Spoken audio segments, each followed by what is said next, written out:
My son was fighting for his life in the ICU when my own family drained $850,000 from my account. My brother-in-law smirked, "We needed it more than you." I could barely breathe, but they had no idea what was coming next. And then, boom, the front door blasted open, and the room filled with unexpected figures who changed everything. You know those moments that shatter your world so completely, you wonder if you'll ever breathe right again? Mine hit when my 8-year-old son, Eli, was clinging to life in the ICU, and I discovered my own family, the people I trusted, had drained $850,000 from my accounts. Every single penny I'd saved for his future. And when I confronted them, my brother-in-law, Gideon, just looked me dead in the eye, that smug smirk on his face, and said, "We needed it more than you." They actually laughed. They thought they were untouchable, but they had no idea what was coming for them. The last 2 weeks had been an absolute blur of sleepless nights, the sterile smell of antiseptic, and the constant, soul-numbing beep of machines that told me Eli was still fighting. My little boy, just 8 years old, hooked up to more tubes than I could count.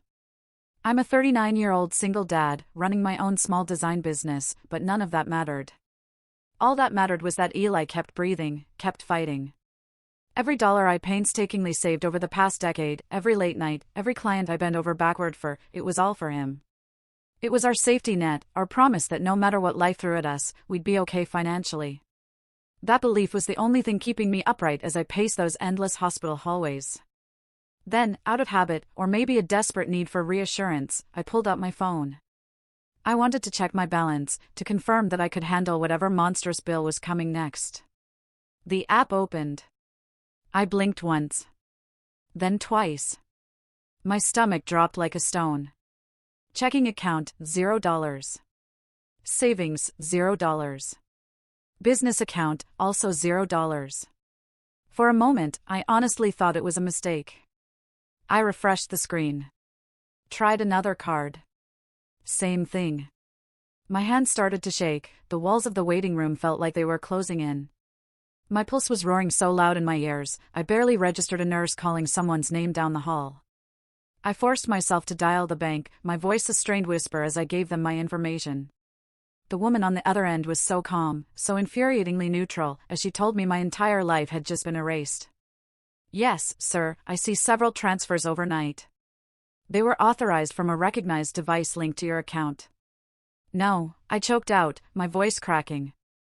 "That's not possible." "I didn't." "I understand this is difficult," she interrupted, her tone carefully measured, but the security questions were answered correctly. The transfers were made between 11:40 p.m. and 4 a.m. It felt like a physical punch. Someone had gone into my accounts, someone who knew my deepest, most personal information, and they'd taken everything. I hung up without even saying goodbye, my hands so unsteady I nearly dropped the phone. By the time I left the hospital, the Portland sky had gone dark, the cool night air biting at my skin. I drove on autopilot, my mind a storm of disbelief and dread, until the lakehouse came into view. That place was supposed to be a refuge, where my family gathered for barbecues and summer weekends. Tonight, it felt like enemy territory. I didn't knock. I pushed the door open, my footsteps loud against the old wooden floor. The laughter coming from the living room died instantly.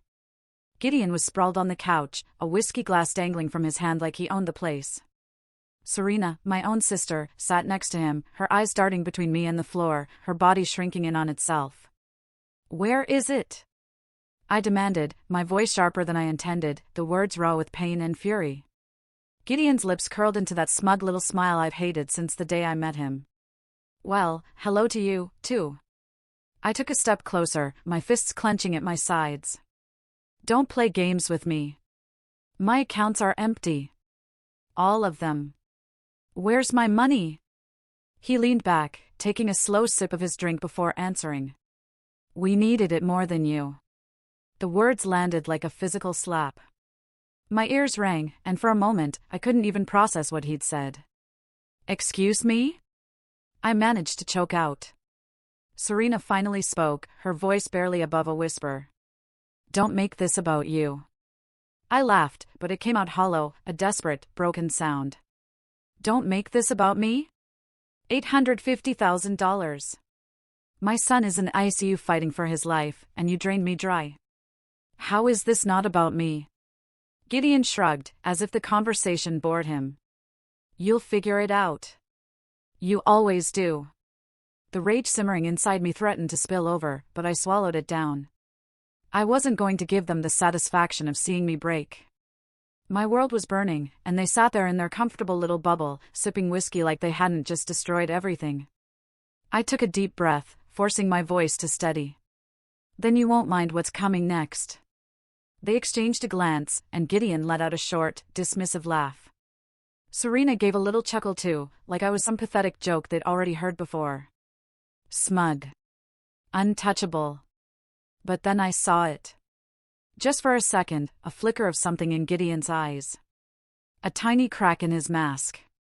I stepped back onto the porch, the night air pressing against me like a physical weight. Their laughter still echoed in my ears, hollow and sharp. My phone buzzed in my hand. A text from Serena, "Don't make this about you. We're all struggling." I reread it twice, my thumb hovering over the screen, wanting to erase those words by sheer will. My son was lying in a hospital bed with machines breathing for him, and she had the audacity to send that? My throat tightened. For a moment, I considered leaving, just walking away and letting them have their little charade. But I knew what that would mean. They'd win. They'd paint me as the unstable one, the bitter sibling who couldn't handle her own failures. I stood there, staring at the glow from the windows, and reminded myself, this wasn't about them. This was about Eli. About every hour I'd worked to make sure we'd be okay. By the time I walked back in, the lakehouse had transformed. The living room chaos was replaced with the hum of a family dinner. I stepped into the dining room, and it felt like I'd stumbled into someone else's life. The table was set for 12, every plate and glass meticulously arranged. The smell of roasted meat and herbs mingled with the faint scent of expensive wine. Everyone else looked relaxed, laughing, exchanging pleasantries like this was any other night. But when they saw me, the room shifted. Eyes flicked my way and just as quickly turned back to their conversations. No one offered me a seat or even acknowledged I'd come back. I found my spot at the far end of the table, as far away from the laughter as possible, tucked in the shadow of Gideon's spotlight. He sat at the head, his arm draped casually over Serena's chair, basking in the attention like he was the benevolent host. I barely tasted the food. My fork scraped against the plate in slow, deliberate movements as I tried to focus on anything but the smirk across the table. My mind kept drifting back to Eli, his pale face, the beep of the monitors, and then to the 0 on my bank screen. I couldn't understand how any of them could eat so comfortably knowing what they'd done. Halfway through the meal, Gideon decided to speak. "You know," he said, raising his glass as if delivering some profound insight, "some people just aren't cut out for managing money." His voice carried through the room, dripping with fake sympathy. "It's sad, really." A few people chuckled nervously. No one dared to meet my eyes. Serena stared at her plate, her fingers tapping lightly against the stem of her wineglass. No defense. No apology. Just silence. My stomach turned, and I set my fork down. I wanted to shout, to lay every bit of their betrayal bare for the whole room. But I didn't. Instead, I sat there, cataloging every word, every look. Let them think they'd humiliated me. Let them think I was beaten. As the evening dragged on, I studied them. How Gideon used his words like weapons, subtle enough to maintain plausible deniability, but sharp enough to wound. How Serena leaned into his protection, hiding behind his cruelty like it excused her complicity. And how everyone else avoided me altogether, choosing the comfort of their ignorance over the discomfort of truth. I stayed quiet. My silence wasn't weakness. It was strategy. Every insult, every glance was fuel. They'd taken my money, my dignity, and tried to strip me of my worth. But they couldn't take my resolve. By the time dessert was served, I wasn't the same person who'd walked through that door. I wasn't just the grieving sibling or the desperate parent clinging to hope. I was someone who'd been pushed to the edge and decided she wasn't going to fall. But they weren't done humiliating me. Not by a long shot. I lingered in the hallway longer than I should have, letting their voices fade into the hum of crickets outside. The laughter at that table was still echoing in my head, clashing with the image of Eli in that hospital bed. My hands felt cold, my fingers stiff around the phone I hadn't managed to put down since Serena's text. After a few deep breaths, I forced myself back into the dining room. That's when I noticed it. My seat had been moved. I had been at the far end before, but now I was practically next to the kitchen door, in a spot where servers would brush by with plates. A clear message that I didn't deserve to sit among them. Someone had deliberately done it, and they wanted me to notice. I stood there a moment, taking in the picture-perfect scene, candles burning low, crystal glasses catching the light, and at the opposite end, Gideon leaning back in his chair, completely at ease. He didn't even glance up at me.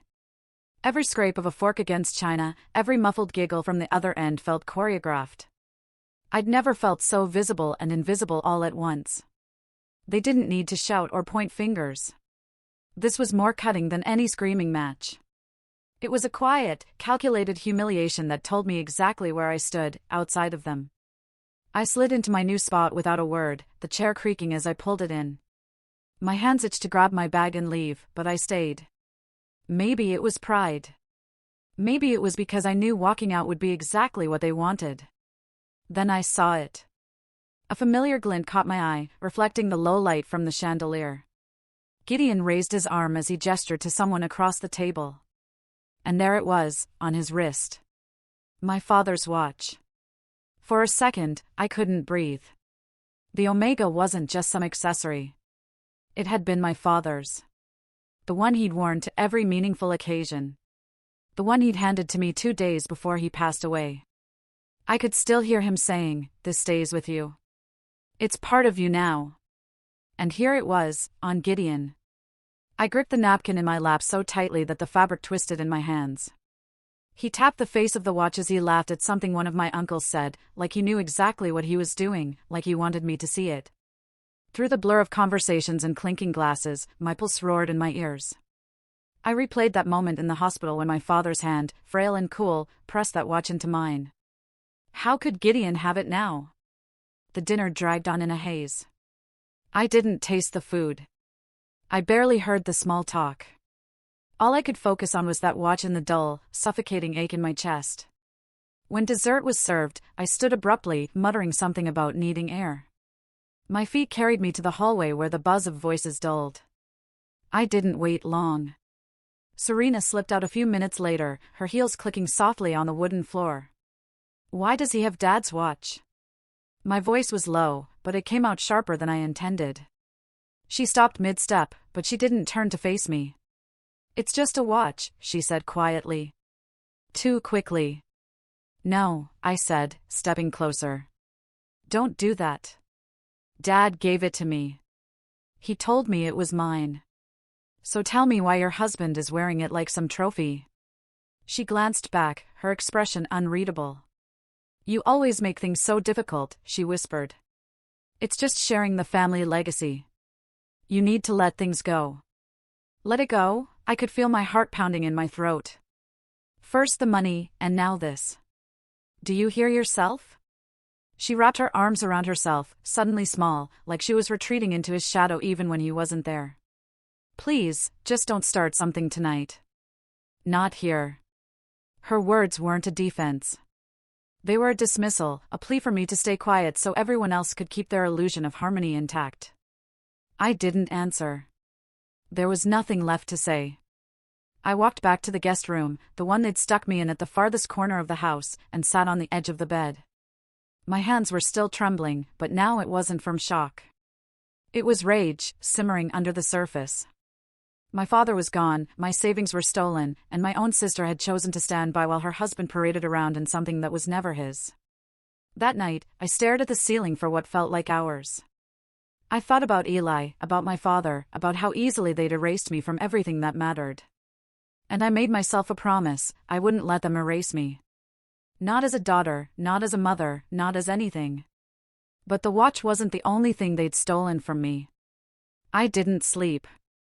Every time I closed my eyes, I saw Gideon's wrist with my father's watch gleaming like a taunt. Serena's carefully blank face when I confronted her. The way they had made me feel like I didn't belong in a house my father had built. I lay there staring at the ceiling, feeling as though the walls of that guest room were closing in on me. Around midnight, I gave up trying. The house was still, save for the faint hum of the refrigerator somewhere in the distance. I got up and padded barefoot into the hallway, careful not to make the old wood creak. I'd spent countless holidays in this place, Christmas mornings in pajamas, summer barbecues with my father on the porch. But now those memories felt like they belonged to someone else's life. I found myself drifting toward the study. My father had always kept his most important papers in there. Even after his passing, Serena insisted the room be left as is, but something about it tonight felt altered. When I opened the door, the familiar smell of old leather and dust hit me, but the room didn't look right. The desk drawers weren't as neat as I remembered. Folders that should have been aligned perfectly were slightly ajar, some stacked awkwardly. I flicked on the small desk lamp, its yellow glow making the shadows dance across the walls, and started pulling things out. It was aimless at first, looking for what I didn't know. But as my fingers grazed the edge of a large envelope tucked beneath some tax documents, I felt my pulse quicken.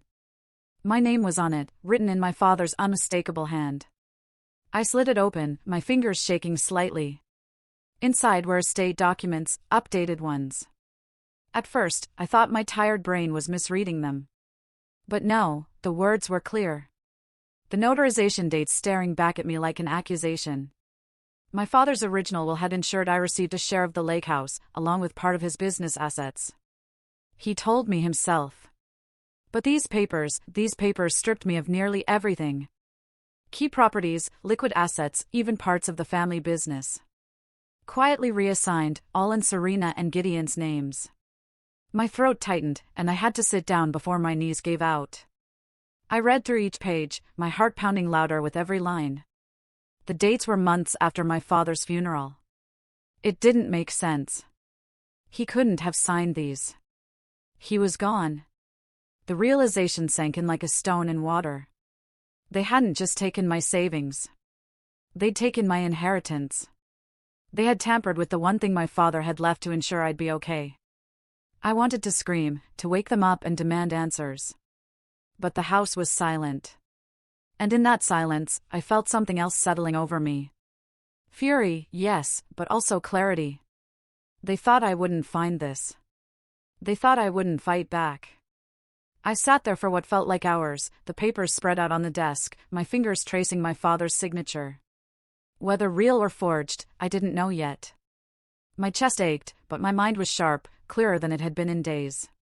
They've taken everything, I whispered to myself, my voice barely audible in the heavy stillness. But they don't know me as well as they think. I gathered the documents carefully, folding them back into the envelope. As I turned off the lamp and stepped back into the dark hallway, I felt a shift inside me. This wasn't just about money anymore.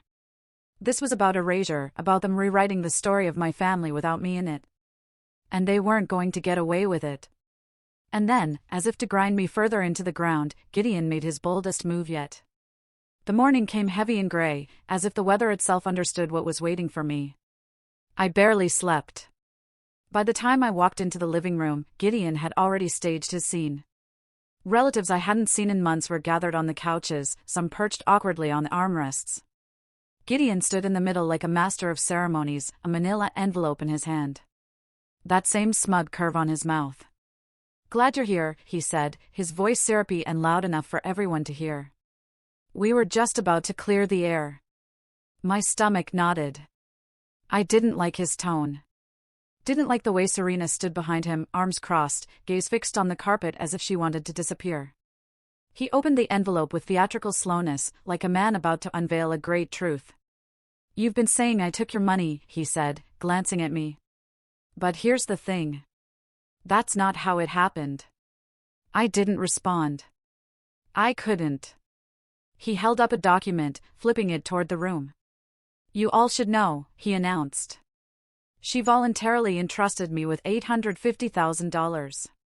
It was a loan for a family investment." My heart slammed against my ribs.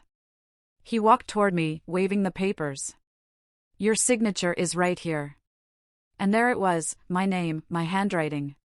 Or what could pass for it, perfect enough to almost convince me I had signed it during some forgotten, sleep-deprived night. Gasps filled the room. A few aunts leaned closer to get a better look. One of my cousins murmured something about how it makes sense now. "See," Gideon said, his voice dripping with false benevolence. "You're making me out to be a thief, but I've only been holding what you gave me for us." For us, as if this had ever been for anyone but him. My knees felt weak. I opened my mouth, but no words came out. How could I argue with paper that said otherwise? How could I defend myself when my own family already looked at me like I'd lost my mind? I scanned the room, searching for someone, anyone to back me up.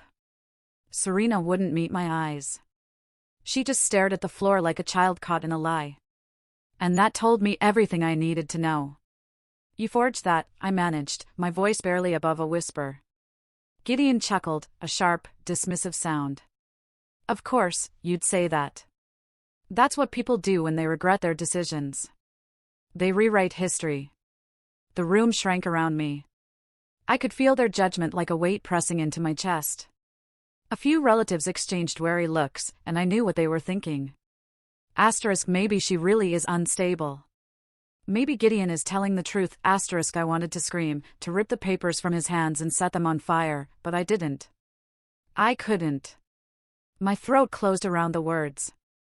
I felt small, voiceless. By the time I walked out of that house, I didn't even remember saying goodbye. Hours later, I was in my car, parked outside the ICU. I don't remember the drive. I just remember staring at the dashboard, numb. My son was inside, still fighting for his life. Tubes and machines doing what his little body couldn't.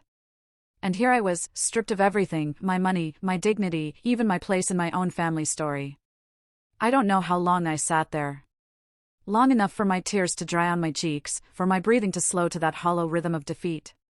My gaze drifted to the passenger seat. Eli's stuffed blue bear was slumped there, its fur worn from years of bedtime hugs. I picked it up, pressing it to my chest. And in that small, familiar weight, I felt my resolve spark again. If I give up, I whispered to no one, what does that make me for him? I couldn't let them win. Not like this. And then, a single unexpected voice gave me the first glimmer of hope. That voice came just when I'd stopped expecting to hear anything good.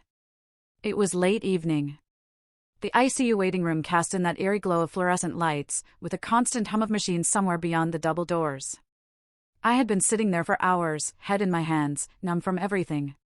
Gideon's false papers. My family's silence. Eli's fragile little body fighting behind a closed door. Time in that place didn't move. It pressed on you like a weight. Dull and relentless. My mind couldn't let go of Gideon's face. That smirk. Those forged signatures that looked so real I'd almost believed them myself.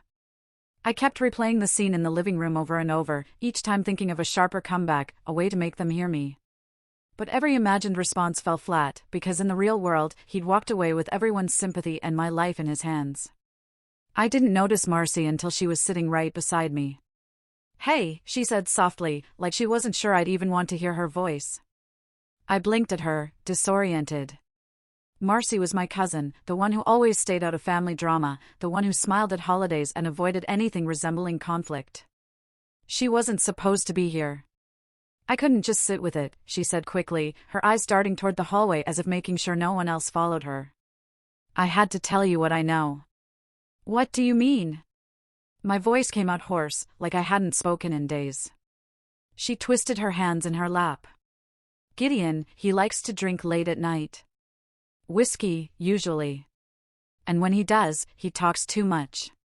Something in my chest tightened. Marcy, I said carefully. What are you trying to tell me? She took a deep breath. I overheard him bragging about you. About the money. My pulse quickened. Bragging about what, exactly?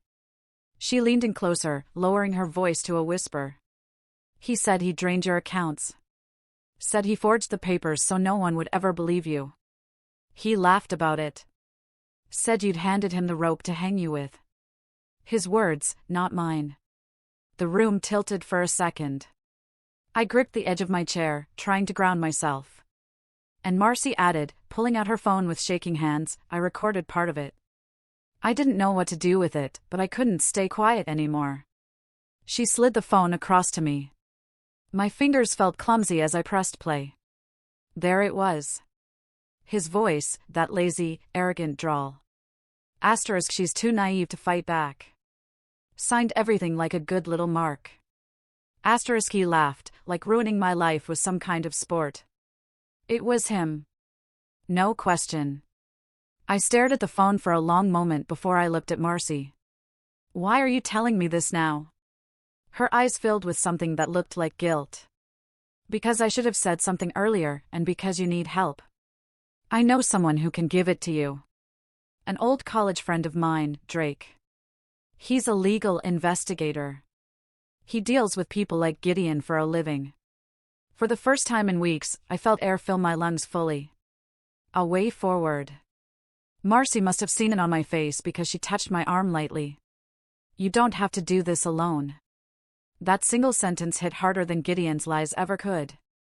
I wasn't alone. By the time we left the hospital for a late-night diner, the heaviness had shifted. It was still there, sure, but under it, a new current ran, cautious hope, determination.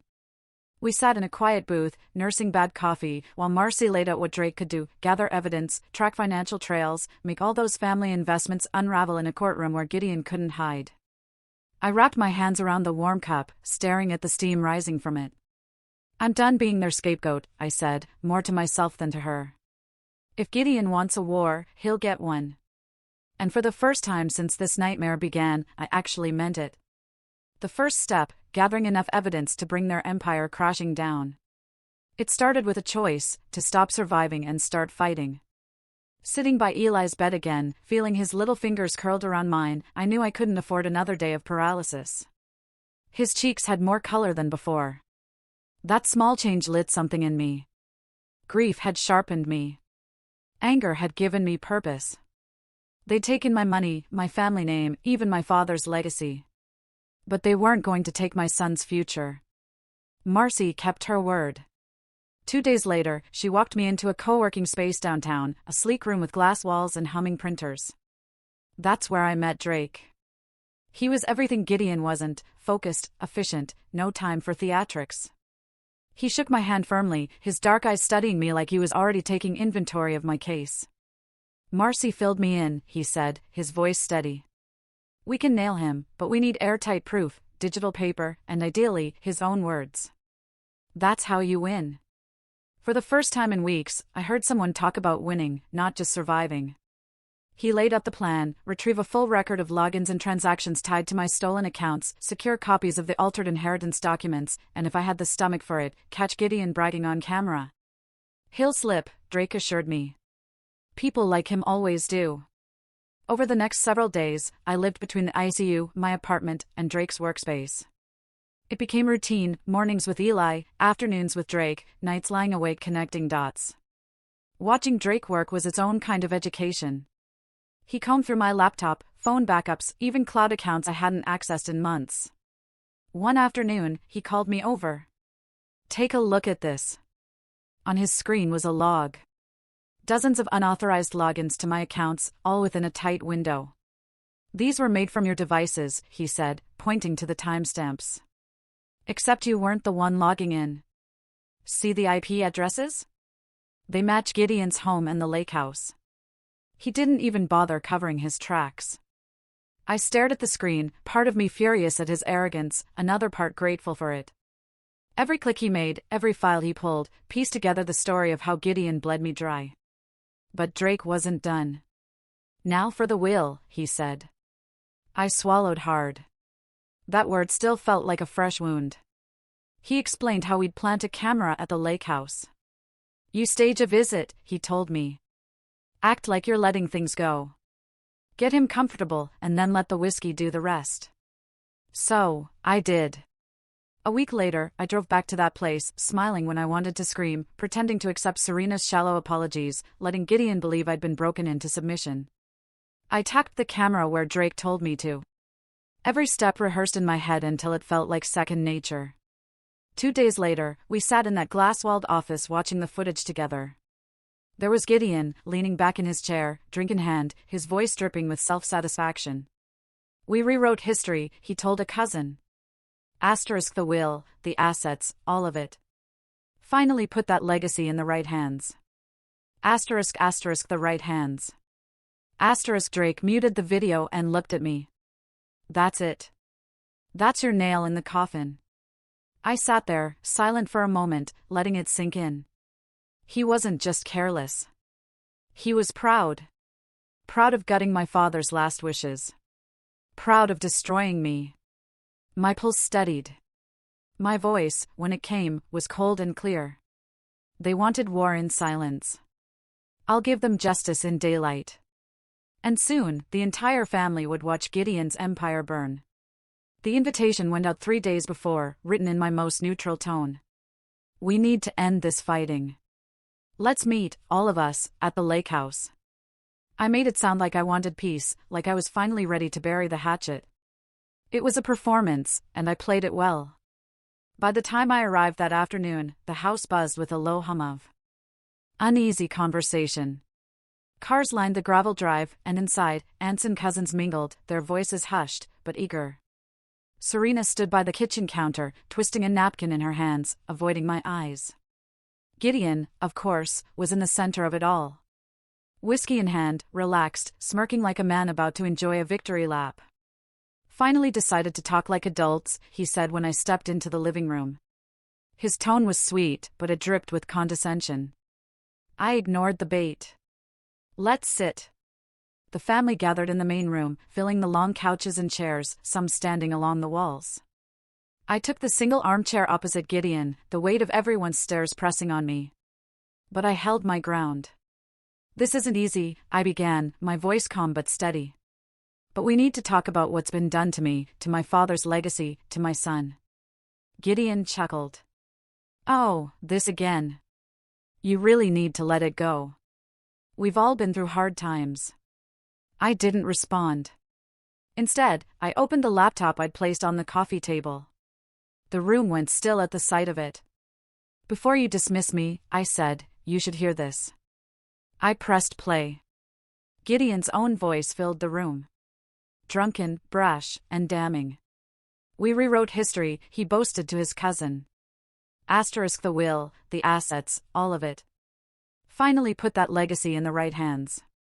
Asterisk gasps rippled through the room. A few aunts exchanged horrified glances. One uncle muttered a curse under his breath. Serena went pale, her napkin clutched so tightly I thought it might tear. Gideon started, but I raised my hand. I'm not finished. Drake's voice came next, crisp and measured through the speakerphone. I've conducted a forensic analysis of the financial records, he said. Every unauthorized transfer leads back to Gideon's devices and IP addresses. We also traced the timestamps of logins to your cloud accounts, all occurring in the early hours while you were documented elsewhere. I turned to Gideon. You said I gave you that money as a loan. Tell them why you were logging into my accounts at 3 a.m. Tell them why my father's will, which secured me my share of this house, was rewritten in your favor after his death. He shot up from his seat, his face red, his mouth moving faster than his brain. You're twisting things. You've always been unhinged. They all know it. But no one rushed to agree with him. The aunts stared at their laps. My uncles wouldn't meet his gaze. Even Serena's shoulders sagged like she'd finally given up holding his lies. You've stolen enough, I said, rising to my feet. And today, it ends. The timing was almost cinematic. The front door burst open with a thud, and uniformed officers swept inside, firm and deliberate. Gideon Price, the lead officer, called out. You're under arrest for fraud, theft, and identity tampering. We have a warrant. Chaos erupted. Relatives jumped to their feet, some shouting, others crying. Gideon's bravado cracked, replaced by a frantic kind of sputtering as he tried to talk over the officer reading his rights. Serena's sobs broke through the noise as she covered her face with her hands. The cuffs clicked around his wrists. For the first time in months, I felt my lungs expand fully. He glared at me as they led him out, his voice shaking. You think this is over? You think, but the rest of his threats were drowned out by the slam of the door. Silence filled the room. Serena finally looked at me, really looked at me, with an expression I hadn't seen in years. Gratitude? Maybe shame. I didn't know. She whispered something, a barely audible apology. I nodded, but said nothing. The time for words had passed. I turned to the rest of the family. their faces a mix of shock and relief. "This wasn't just about money," I said quietly. "This was about my father, about Eli, about every one of you who let this man take whatever he wanted because you were too afraid to call him out." No one spoke. I didn't need them to. As I walked out of that house, leaving the stunned silence behind me, one thought rang in my head like a bell: Gideon's empire had finally started to crumble. But justice in court would be nothing compared to the healing that came next. The weeks after the raid passed like moving through water, slow, heavy, but steady.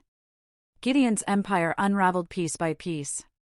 His smugness had been replaced by silence, his untouchable persona dismantled by handcuffs and court dates. I spent those weeks buried in paperwork, working with Drake, visiting Eli, and trying to remember what normal even felt like. Then, one rainy Thursday evening, there was a knock at my apartment door. I opened it to find Serena standing there. Not the Serena I'd known for years, perfectly composed, sharp-tongued in Gideon's shadow, but a stripped-down version of her.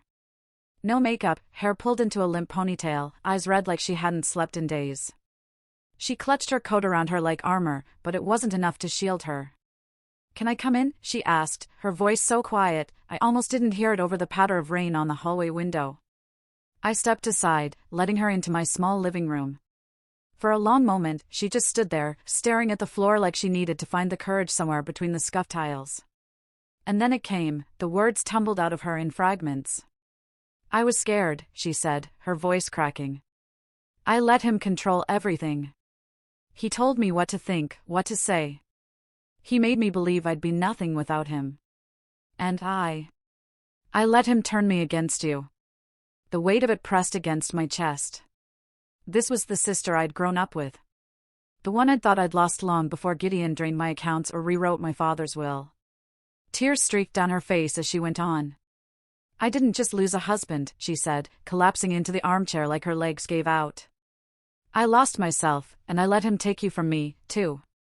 I'm so sorry." I sat across from her, hands clasped tightly in my lap. My first instinct was anger. Anger for the silence, the complicity. The way she'd stood by him while I was humiliated in front of our family. But beneath it, sadness swirled. She wasn't just apologizing for Gideon. She was apologizing for every moment she hadn't been my sister when I needed her most. "You could have stopped him," I said finally, my voice low. She nodded, her chin trembling. "I know, and I'll regret that for the rest of my life." For a long while, neither of us spoke. The rain kept tapping against the window like it was keeping time with our silence. Then she reached into her bag and pulled out a folder. "I don't want any part of what he took," she said, pushing it toward me. "My share of the estate. I've already signed it over. It's yours. It should have been yours all along." It was more than I expected, more than I thought she'd ever be willing to give. In the weeks that followed, Drake and I worked tirelessly to regain control of my accounts. With his help, the banks reversed fraudulent transfers, and the legal process began restoring what had been stolen. Not just my money, but my place in my father's legacy. Serena stayed involved, quietly signing over her portion of the tampered estate.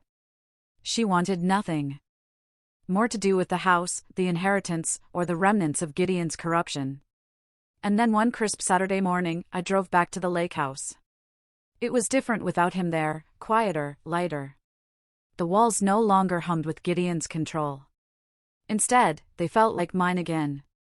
I spent the day repainting scuffed baseboards, repairing broken hinges, restoring what had been neglected. Every brushstroke, every nail hammered in place felt like reclaiming a part of myself I'd thought was gone. Eli came with me, still recovering, but strong enough to explore. He wandered through the halls, his little feet echoing on the hardwood, stopping now and then to peek into rooms like he was meeting them for the first time. Before we left, I placed his blue bear, the one I'd seen in the car during my lowest moment, on the mantel in the living room. It looked small against the wide wooden shelf, but it meant everything. It wasn't just a toy. It was a reminder of why I'd fought, why I hadn't disappeared when despair almost swallowed me whole. As I stood there with Eli's hand in mine, sunlight streaming through the wide lakehouse windows, I felt the kind of peace I hadn't known in years. "They tried to erase me," I whispered, not to anyone in particular, but to the lingering echoes of doubt and pain. "But I'm still here. And this time, no one takes from my family." Justice, I realized, doesn't always roar in courtrooms or make headlines. Sometimes it's quiet. A signed document restoring what's yours. A repaired door in a house once stolen. A sister weeping her regrets in your living room. Sometimes justice isn't loud. It's a blue bear on a mantle and a sun's smile in the sunlight.